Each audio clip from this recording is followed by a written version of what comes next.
It is good to come together for the purpose of co-creating. Do you agree? You are knowing what you are wanting? Are you enjoying how it evolves? You like the fresh new desire that focuses within you? Feels good to want? Yes, the answer is yes. Yes. If there is any hesitation about whether you enjoy your desire or not, it must surely be because you have not quite yet figured out how to always be a vibrational match to your own desire. The only reason that desire ever feels uncomfortable is when a new desire is focused within you, but you have contradictory energy within you. Have you ever been assigned to someone? Maybe it's a wife or a husband. Maybe it's a work partner, where the two of you have a singular objective but different approaches to it. And you both think you're right. More importantly, you both think the other one isn't. And so you're just sort of tugging at each other on your way to your common objective, but it is such a rough ride. It's like two horses being joined by that yoke between them and each wanting to go a different direction rather than pulling together. Even though the objective is to go forward because they are not working in cooperation with one another, it is an uncomfortable experience. And sometimes you are like both of those horses. Your desire is pulling one way, but your belief or expectation is pulling another. We call it not in alignment. Only we are talking about vibrational alignment. So when you desire something and you don't believe it, you've got that pulling apart within you. And when that pulling apart is happening, when you are misaligned from your own source and from your own desire, what happens is you feel negative emotion. That's what negative emotion means. It means you are introducing a signal, a vibrational signal, that doesn't match your desire. So today, as we are moving forward, we want to talk about how to bring yourself into alignment. Sometimes our physical friends feel uncomfortable with the idea of beliefs because beliefs feel like concrete. Some of them you've been carrying around for quite a long time. And when you have a belief that you've been practicing, that's all a belief is a thought that you keep thinking. It's a practice thought. It's a thought that is so practiced that it comes forth more naturally. You might even say it's your tendency of thought. You are prone to that thought. That thought comes more easily than another thought.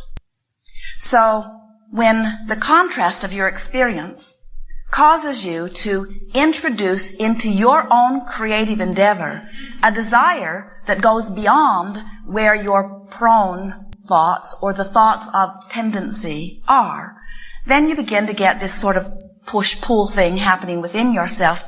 And that's why you do not wholeheartedly sometimes say to us, yes, we are gloriously excited about our new desire, and even though our desire is not yet manifested, we still understand the life-giving power of the desire. That's really where we want you to come to. We want you to be exhilarated when a new desire is born within you, even though as the new desire is born within you, you do not feel completion of it. Even though it is not yet manifested, we want you to feel excited about the energy that is flowing to you and through you as a result of your new conclusion, your new desire. You are source energy in physical bodies. You didn't just start with your physical birth. You are powerfully focused source energy in these physical bodies being powerful, creative focusers out here on the leading edge of thought. You were born to conclude new desires. So when a new desire is born within you, there's a summoning of source energy through the focusing mechanism, which is you. We're talking about one of those two horses. That desire is pulling through you in a powerful way. That desire gives you energy. That desire is clarity. It is the source energy. It's the energy that creates worlds. And you are harnessing it, so to speak, and funneling it through this focus. And as it focuses through you, it is source energy. You cannot help but focus source energy because you are a focusing being. You perceive through all of your physical senses. You are in the perfect dynamic environment where the contrast causes you to conclude. In other words, you could not stop wanting if you tried. Many of you do try to stop wanting, but you can't. You are born preferers. It's just the way everything has been established. It is the way the entire universe functions. So here you are out here on the leading edge, concluding constantly new desires. Some of them you are able to speak. Some of them are happening at cellular levels. You are concluding desires at all levels of your being. That part just happens. The part that we are wanting you to be more aware of is, once the desire is focused within you, how in alignment with that desire are you?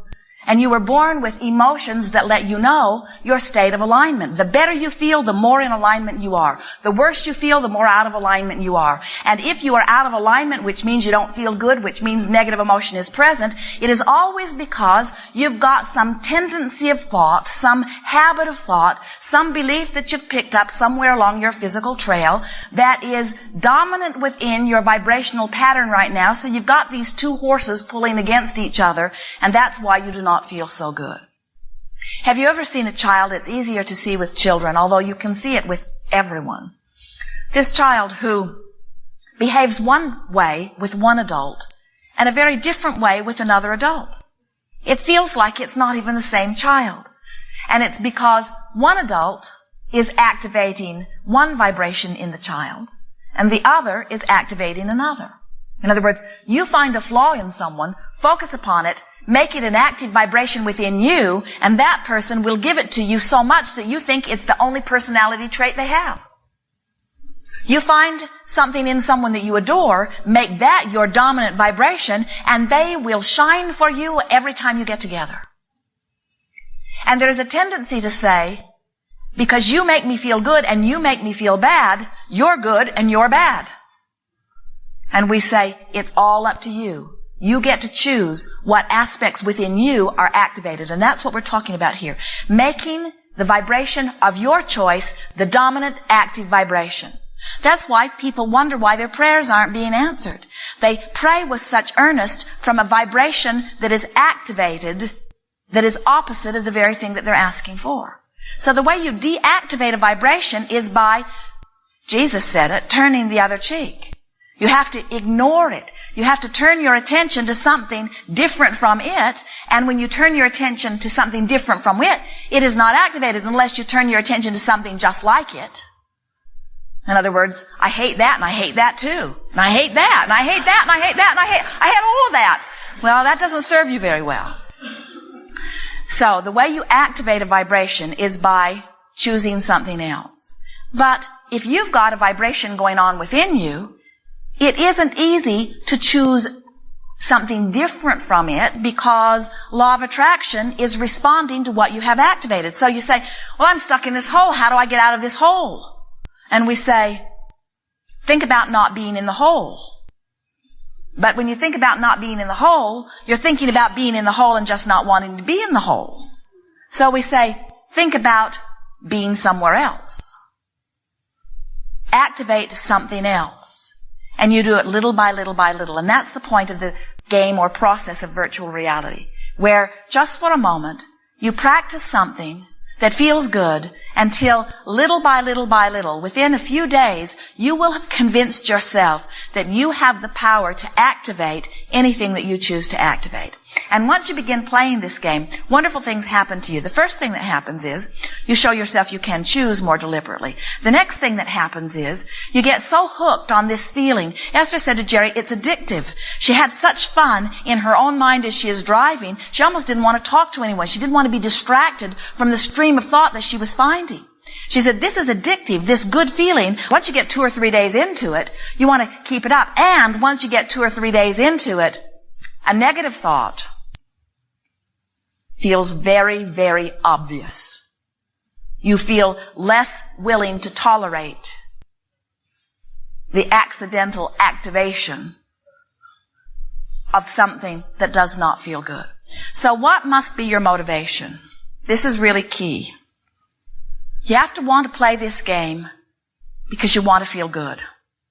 Because if you want to play the game because you've got some issue that you want to deactivate, when you get in the game, you activate the issue. We were visiting with a really wonderful woman who was really getting the sense of our process. And so she began. She chose a beach. And she chose the sun high in the sky. And she chose the sun feeling very good on her skin. And she was dressed in something very casual with lots of bare skin, enjoying the sun and the wind. And her feet were moving through the cool, damp sand. And it was a delicious moment. Everyone wanted to go there with her. And then we said, who else is there? And she said, my son. At which point, her virtual reality went south. Because Mother's Day had just happened, and she had just been disappointed by her relationship with her son, so she brought him into her virtual reality to see if she couldn't fix things. And we said, virtual reality is not a place where you fix anything. Virtual reality is a place where you show yourself that it's easy to choose good feeling thoughts. There's a human tendency to say, in order for me to be in a place of well-being, I have to solve all of the problems that are not of well-being. But the problem with that is, every time you work on one of those problems, you activate it. And then you got that 2-horse thing going on in your vibration where you're pulling against yourself. Sometimes as we talk about the art of allowing, people think that what we mean is looking at horrible things and saying that's okay. We don't mean that at all. Art of allowing is getting good at not looking at horrible things. Art of allowing is getting so good at choosing thoughts that feel good that you allow source energy that is natural to you to flow to you. And every one of you would be doing that if somebody hadn't vacuumed up spiders when you were little. Every one of you would right now be allowing your well-being in a very full function if you hadn't learned your behavior from somebody else who had somehow come to believe that there were bad things out there that you have to protect yourselves from. It is our promise to you that there is nothing that you need to protect yourself from. It is our promise to you that there is nothing that you can protect yourself from. You cannot get armies big enough. You cannot get your watchdogs in enough places to protect you. And every effort you make holds you in a vibrational pattern that will not allow the well-being that you deserve and want, that is your natural legacy. You cannot get a big enough army. You cannot get a big enough jail. You cannot get enough restraint. You cannot stop that which you are a vibrational match to. But you can practice a vibration that allows the well-being that is your natural birthright and legacy. We are eager to visit with you about anything that is important to you. There is nothing that is off limits. Every question is inspired from some level of your experience, and we are delighted to address it. It is our desire to assist you in recognizing your own well-being, and we will guide you in every way we can to a vibration that allows the well-being that you are asking for. Together, in this collective conference of physical and non-physical energies, we will focus upon your desires and amplify them, which is not necessary for the achievement of them. In the amplification of your desire, where we are all focused similarly, we will be one very strong horse. The question is, how much in alignment will we be able to achieve with the other horse? Sometimes you think that just goosing up your desire is all that is necessary. If I can just speak it more clearly, if I can just know it more strongly, if I can just want it harder. And we say, you want it enough. You have enough desire going on within you for 20 or 30 lifetimes. That's not where your work is. Your work is in getting into vibrational harmony with the well-being that is natural to you. And we'll go after that today with ease and joy.